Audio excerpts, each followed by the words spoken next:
Bismillahirrahmanirrahim. I am Dr. Mohibullah Wazir, and the second lecture of prostate, we discuss the surfaces of the prostate. Note, this is the prostate, this is the base of the prostate, and the distal part where it surrounds the urethra, this is the apex of the prostate, and then this is the anterior surface, this is the posterior surface, and these are the inferior-lateral surfaces. Now look, the base of the prostate is the part which surrounds the neck of the urinary bladder over here. This is the base which surrounds the neck of the urinary bladder, and from over here the urethra passes from the neck through the prostate, and this part of the base, it is being surrounded by the internal urethral sphincter. You look over here please. This is the base of the prostate, and this is the prostatic urethra and urethra which from the urinary bladder, and this you can see these muscle fibers that surround this part of the urethra. This is the internal urethral sphincter. And then look, then this distal part of the prostate, this is called as the apex of the prostate, where it becomes slightly narrow and it surrounds the urethra, and from this onward the prostatic urethra becomes the membranous urethra. You look over here please. Look, this is the urinary bladder, and then this you can see, this is the prostatic urethra, this is the prostate, and this is the neck of the prostate. From this onward it becomes the membranous urethra, and over here is the prostatic urethra become continuous with the membranous urethra.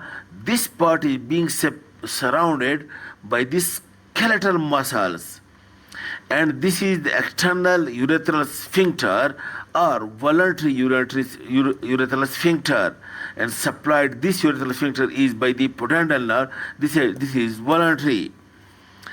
And then the anterior surface, look, this is the anterior surface of the prostate.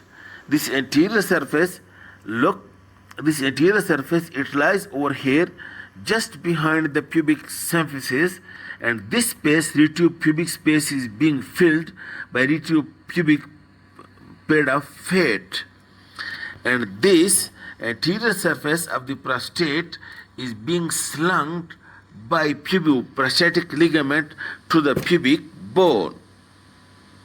Okay, and then this is the posterior surface, and look, this posterior surface is being related to this, the rectum, and it is being separated from the rectum by a fascia which is called as rectovesical fascia of Denon Villaris. Okay, and then also look over here please, that the ejaculatory duct, look, this is the seminal vesicle, and this is the ejaculatory duct. The ejaculatory duct, it passes from the posterior surface, pierces the posterior surface to open into the prostatic urethra. You see it also over here. Look, this is the prostate, this is the seminal vesicle, and what's difference? And this is the ejaculatory duct which opens into over here into the prostatic urethra. It travels to the substance of the prostate, the ejaculatory duct. And note also that the prostatic ducts by itself also open over here into this prostatic urethra. Over here open the ejaculatory duct, as well as the prostatic ducts also opens over here into this. Look, this is the opening of prostatic duct. It also opens over here into this part of the urethra. And then the two inferior lateral surfaces, look, These two inferior-lateral surfaces of the prostate, each one is related laterally to the levator ani muscles. This is inferior-lateral surface, anterior, posterior surfaces, and apex, and this is the base. Okay, this is about the gross structure of the prostate. Thank you very much.